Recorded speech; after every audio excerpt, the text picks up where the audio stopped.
मैं नासिर महमूद गुजर, सदर अंजुमन गुजरां मरकज़िया पंजाब, आज पाकिस्तानी अवाम से एक बड़े नाजुक मसले पे मुखातब हूँ। वो मसला हमारा दीन से जुड़ा हुआ है, हमारे मुल्क के मदारस से जुड़ा हुआ है, जिस पे सोशल मीडिया पे बड़ी अजीबोगरीब किस्म की बातें हो रही हैं। मैं आज पाकिस्तान की आवाम से और अपने सुनने वालों से ये गुजारिश करूँगा कि मेरे चैनल को सब्सक्राइब भी करें और लाइक भी करें और इसको शेयर भी करें कि हमारे मुल्क के वो तमाम अहबाब जो सोशल मीडिया पे एक्टिव हैं वो मेरी बात को सुनें, समझें, परखें और इस मुल्क के जो ऐवान आला में बैठे हुए लोग हैं उन तक ये मेरा मैसेज है। बात ये है कि एक मदरसे के आलम से जिसका नाम अब्दुल अज़ीज़ है, मैं ना उससे मुफ्ती कहूँगा, ना मौलवी कहूँगा, ना मौलाना कहूँगा, उस वक्त तक कि जब तक वो या तो उसको अगर सज़ा हो गई तो फिर तो वो अब्दुल अज़ीज़ है, अगर वो सज़ा ना हुई और उस पर जुर्म साबित ना हुआ तो फिर वो जो अगर मुफ्ती है, मौलाना है, मौलवी है, जो भी है, उसके नाम के साथ वो मैं ज़रूर ऐड करूँगा। अगर वो जुर्म साबित ना हुआ तो फिर ये मैं ज़रूर ऐड करूँगा, अगर जुर्म साबित हो गया तो उसका नाम अब्दुल अज़ीज़ है।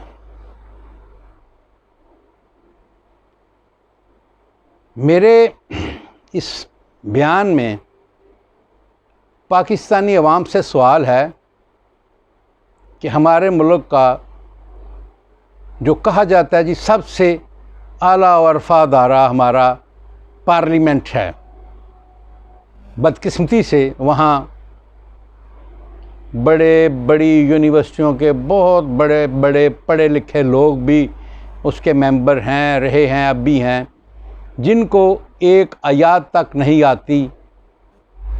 और वहाँ उलमा इकराम का भी एक तबका है जो दीनदार है, बहरहाल अपने दीन पे अबूर है।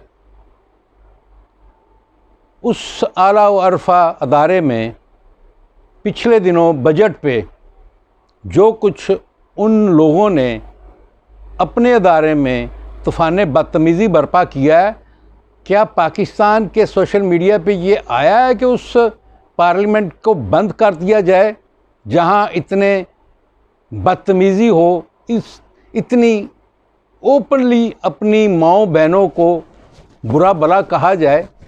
आया ये किसी ने कहा है? नहीं कहा। इसी तरह हमारा दूसरा एक बड़ा मोतबर अदारा है आला अदलिया, जिसको हम सुप्रीम कोर्ट कहते हैं। पिछले 2 साल से वहाँ पे एक जज साहब से सवाल हुआ था उसकी प्रॉपर्टी के हवाले से। वाह मेरे मुल्क की आला अदलिया, आपने उस जज साहब से ये सवाल नहीं किया कि इस सवाल का जवाब बता दे कि ये तेरे पास प्रॉपर्टी कहाँ से आई। उसको सर्टिफिकेट जारी कर दिया और उसको उसकी नौकरी के बहाल कर दिया क्योंकि वो उनका साथी था। इसी तरह फ़ौज में भी इस हमारे मौजूदा आर्मी चीफ जनरल बाजवा साहब ने बहुत से ब्रिगेडियर जनरल्स को भी सज़ाएँ दी हैं। तो क्या अवाम की तरफ से ये आया है कि ये अदारा भी बुरा है? इसी तरह अब हमारी पुलिस का ब्लड टेस्ट हो रहा है कि उसमें अल्कोहल का लेवल क्या है। अगर ये साबित हो गया कि पुलिस के जवानों में, अफसरान में अल्कोहल का लेवल है 5%, 10%, 50% लोगों में ये है, तो क्या पुलिस को ख़त्म कर दिया जाएगा? नहीं किया जाएगा। सिविल ब्यूरोक्रेसी में भी हज़ारों लोगों को सज़ाएँ होती हैं, कभी किसी अदारे को बंद नहीं किया गया। बहुत से जजेस निकाले गए हैं, सुप्रीम कोर्ट के जजेस निकाले गए हैं, हाई कोर्ट के जजेस निकाले गए हैं, मगर अदारे बंद नहीं हुए। किसी को इस तरह का मोर्द इल्ज़ाम नहीं ठहराया गया जिस तरह का दीनी तबक़ात मदारस के मतलब कोई भी छोटी सी बात सामने आ जाए तो एक तूफ़ान बदतमीज़ी बर्पा हो जाता है। पाकिस्तान के मुसलमानों, बर्रे सगीर के मुसलमानों, आज मेरी बात गौर से सुन लो। यहाँ इस्लाम अगर बाकी है तो इन मदारस की वजह से है, क्योंकि बर्रे सगीर में सैयद अहमद शहीद, शाह वलील्लाह शहीद और उसी मौलाना जो जामिया देवबंद के बानी थे, जो अहमद रज़ा खां बरेली के मदरसे के बानी थे, इन मदारस की वजह से बर्रे सगीर में इस्लाम बाकी है। बर्रे सगीर पाकिस्तान के मुसलमानों, स्पेन में 1000 साल मुसलमानों की हुकूमत रही है, मगर आज वहाँ इस्लाम का नाम लेवा नहीं है। वहाँ की मसाजिद में ताले लगे हुए हैं। उसकी वजह ये है कि वहाँ पर मस्जिद तो थी, मगर मस्जिद के साथ मदारिस नहीं थे। अगर वहाँ के लोग जिन्होंने उस वक्त इस्लाम कबूल किया, उनको मदारिस में भेजा जाता, वो हाफ़िज़ कुरान बनते, वो आलम बनते, वो मुफ्ती बनते, तो आज वहाँ मदारस और मस्जिदें बंद ना होती, इस्लाम का नाम लेवा होता। ये बहुत बड़ा अलमिया है कि 1000 साल मुसलसल मुसलमानों ने स्पेन पे हुकूमत की, मगर वहाँ आज इस्लाम का नाम लेवा नहीं है। और हमारे मुल्क में बर्रे सगीर में, उसमें हिंदुस्तान, बांग्लादेश और पाकिस्तान, ये सारा खिता शामिल है। अगर यहाँ पे इस्लाम बाकी है तो ये हमारे मदारस की वजह से, जिसमें हज़ारों, सैकड़ों नहीं लाखों लोग हर साल हाफ़िज़ कुरान, आलम, फाज़ल बनकर निकलते हैं, तो इस्लाम बाकी है। अगर आज ये हमारा तबका जो मदारस से पड़ा हुआ है, ये ना हो, हमारा ये लिबरल सेकुलर तबका जो अपने आप को दीन से मुबर्रा समझता है, इनको इस्लाम का क्या पता है। उसकी ज़िंदा मिसाल हमारा पार्लियामेंट है, जिसमें बड़े बड़े जय्यद किस्म के सियासतदान थे, उन्हें एक आयत तक नहीं आई। तो मैं पाकिस्तान की आवाम से, पाकिस्तान की हुक्मरानों से गुजारिश करूँगा कि खुदारा हमारे मुल्क के मदारस को टारगेट ना किया जाए। वो किसी भी मकतब फ़िक्र के हैं, उनको टारगेट ना किया जाए। पाकिस्तान के अवाम सुन लो, आप कहते हो कि आपने अफ़गानिस्तान में रूस को शिकस्त दी, आपने अफ़गानिस्तान में अमेरिका को शिकस्त दी। मुसलमानों सुन लो, अफ़गानिस्तान में रूस को शिकस्त देने वाले इन मदारस के तलबा थे, इन मदारस के पढ़े हुए लोग थे। वहाँ अमेरिका को शिकस्त दी, इन मदारस के पढ़े हुए लोगों ने दी, इन मदारस के पढ़े हुए बच्चों ने दी, इनके उस्ताज़ा ने दी। ठीक है, अगर कोई मदारस का, किसी मदरसे का उस्ताद किसी गलत हरकत में पकड़ा जाता है, तो इसका मतलब ये तो नहीं है कि वो सारा तबका जो है वो गुनाहगार हो गया। गुनाह से पाक सिर्फ अंबिया हैं, गुनाहों से पाक सिर्फ अंबिया हैं। कोई भी पढ़ा लिखा आलम बशर है, वो नबी नहीं है कि वो गलती नहीं कर सकता। उसने गलती की है, उसको सज़ा दें।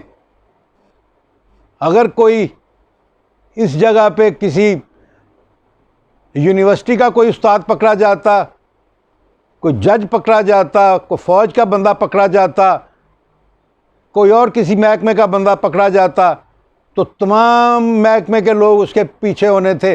मुझे ये बता दिया जाए, इस मदरसे के उस्ताद के पीछे मदारस के उस्ताद निकले, उलमाए कराम निकले? नहीं निकले। इसकी क्या रीज़न है कि उन्होंने कहा जी कि अगर इसने जुर्म किया है तो इस जुर्म की इसको सज़ा मिले, अगर जुर्म नहीं किया तो वो बेगुनाह है। फिर वो उसके नाम के साथ मुफ्ती भी लिखा जाना चाहिए, मौलाना भी लिखा जाना चाहिए। अगर उसने जुर्म किया तो उसको सज़ा मिलनी चाहिए। अगर एक मदरसे के उस्ताद को सज़ा मिल सकती है, फिर एक जज को, एक जर्नैल को, एक पुलिस के आईजी को, एक हाई कोर्ट के चीफ को, हाई कोर्ट के जज को, सिविल जज को, सेशन जज को, एसपी को, डीआईजी को सज़ा क्यों नहीं मिलती? हज़ारों मिसालें मौजूद हैं कि इन तमाम शोबाजात के लोगों ने जुर्म किए हैं। हमारी यूनिवर्सिटियों में आज क्या हो रहा है, जो सेमेस्टर सिस्टम है कि प्रोफेसर के हाथ में नंबर लगाना है। प्रोफेसर हमारी बच्चियों के साथ नंबर लगाने के लिए कितने जो कुछ करते हैं। जहाँ जाके यूनिवर्सिटियों में कोई गैर जानबदार मुहक्किक तहकीक करे, को रिसर्चर तहकीक करे कि ये प्रोफेसर यूनिवर्सिटियों में लड़कों से क्या करते हैं और बच्चियों से ये क्या करते हैं। पाकिस्तान की यूनिवर्सिटियों में चर्च नहीं पी जाती, ये पाकिस्तान की यूनिवर्सिटियों में आइस नहीं पी जाती। कितनी यूनिवर्सिटियां बंद की हैं। आए कोई बंदा साबित करे किसी मदरसे में सिगरेट पिया जाता है, चर्च पी जाती है, कोई नहीं साबित कर सकता। और हमारे मुल्क के अशराफिया, मैं भी एक छोटा सा मदरसा, उसका अल्लाह ताला ने थोड़ी सी ज़िम्मेदारी मेरे पे डाली है। मैंने अपनी इंतज़ामिया को कहा है कि जब हमारे मदरसे से कोई बच्चा हाफ़िज़ करे, आलम बने, तो उसको 2 साल का डिप्लोमा कराया जाए, उसको मैट्रिक कराई जाए, ताकि वो मेन स्ट्रीम में आए। हुकूमत वक़्त मौजूदा साबका हुकूमतें बताएं वो कितने मदारस को फंडिंग करती थी। ये मदारस, ये मसाजिद अपनी मदद आपके तहत लोगों के बच्चों को, और उन बच्चों को जिनको उनके माँ बाप खाना नहीं दे सकते, ये खाना भी देते हैं, उनको तालीम भी देते हैं, और फिर हमारे मुल्क में ये आलम बनते हैं। और उनमें से बदकिस्मती से अगर किसी बंदे का, मैं उसे आलम नहीं कहूँगा, कोई एक शख्स जुर्म कर देता है, तो उसका मतलब ये नहीं कि आप तमाम मदारस को टारगेट कर दें। तो लिहाजा मेरी एक दफ़ा फिर इल्तमास है अपनी इशराफिया से, अपने मुल्क की लिबरल लोगों से, जो अपने आप को मुसलमान तो कहते हैं मगर लिबरल कहते हैं। अगर आप मुसलमान हो तो आपको चाहिए कि इन मदारस के लोगों की आप अगर मदद नहीं कर सकते, इनकी हेल्प नहीं कर सकते, ना करें। कोई मदरसे वाला किसी को मजबूर नहीं करता कि आगे हमारी मदद करो। ये अल्लाह ताला का दीन है, अल्लाह की किताब है। अल्लाह ने उनके लिए वसाइल पैदा किए हैं और वसाइल पैदा अल्लाह करता रहेगा, और ये अब अल्लाह की मदद से चलते रहेंगे, क्योंकि अल्लाह के दीन को ये फैलाने वाले लोग हैं। तो मेरे मुल्क के अशराफिया, मेरे मुल्क के सेकुलर तबकात खुदा का खौफ करें, मदारस को और इन दीन फैलाने वाले अदारों को टारगेट ना करें। खुदा हाफिज़।